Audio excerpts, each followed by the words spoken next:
Bir Sedat Bucak sözü der ki Siverek'te bir silah patlarsa kan gövdeyi götürür. Kimse Bucak'ın imparatorluğunu orada yıkamaz. Hele imparatorluğu yıktım ayağıyla. Bucak, Zümrüt Ağa'nda kuşu gibi küllerinden yaratılır, gelir, adama feleğin illetini verir, bir daha da Siverek'e sokmaz insanı. Bu Mehmet Ağa'nın, Fatih Bucak'ın lafı. O bir meydan. Bak ben şimdi ne diyeceğim öbür partilere. Hepsine bir tavsiyem var. Bu adaylarının hepsi bireysel olarak illetseler, gücü bana yeter mi bilek olarak? Yetmez. Seçimde de yetmez. Ben onların yerinde olsam, şimdi hepsi birleşsin, konsorsiyum olsun. İsterse karşıma Al Gore'la Trump'ı da getirsinler. Bu bir meydan. Şeytan küçesi olur orada. Eli olmaz, beli olur.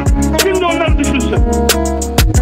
Bir daha da şakşakçılık yapanlar, alkış şakanlar, siz başta spikerler olmak üzere.